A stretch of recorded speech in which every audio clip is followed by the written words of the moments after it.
പഞ്ചാബിലെ അമൃത്സറിൽ നിന്നും 30 കിലോമീറ്റർ അകലെയാണ് വാഗ അതിർത്തി. 1-ാം നമ്പർ ദേശീയപാതയായ ഗ്രാൻഡ് ട്രങ്ക് റോഡിലാണ് വാഗ.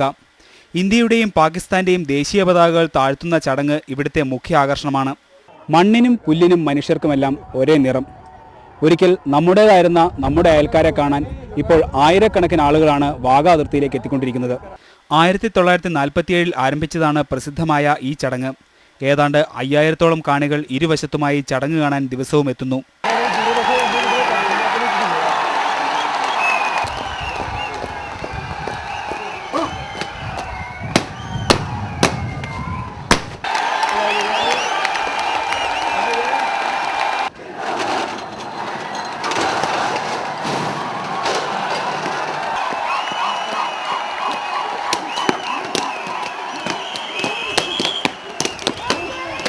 കൃത്യം 25 മിനിറ്റാണ് ചടങ്ങ്. ഇന്ത്യക്ക് വേണ്ടി BSFും പാകിസ്ഥാന് വേണ്ടി പാകിസ്ഥാൻ റേഞ്ചേഴ്സുമാണ് ചടങ്ങിൽ പങ്കെടുക്കുക. വാഗയിലെ BSF യൂണിറ്റിൽ ധാരാളം മലയാളി ഉദ്യോഗസ്ഥരുമുണ്ട്. പാക് ജയിലിൽ നിന്ന് മോചനം നേടി തിരിച്ചു വരുന്നവരുടെ മുഖമാണ് തങ്ങളെ ഏറ്റവും അധികം സ്വാധീനിക്കുന്നതെന്ന് ഇവർ പറയുന്നു. സ്നേഹപ്രകടനം പറഞ്ഞാൽ അവനവൻ്റെ വീട്ടുകാരെ കാണുമ്പോൾ, കുടുംബക്കാരെ കാണുമ്പോൾ, എല്ലാവരും കാണുമ്പോൾ കെട്ടിപ്പിടിക്കുക, ആ സന്തോഷം പങ്കുവെക്കാറുണ്ട്. ഒപ്പം ഇന്ത്യക്കാരെ കാണുമ്പോൾ. ഇന്ത്യയും പാകിസ്ഥാനും തമ്മിൽ യുദ്ധങ്ങൾ ഏറെ നടന്നിട്ടുണ്ടെങ്കിലും ഈ ചടങ്ങിൽ മാത്രം മാറ്റമില്ല.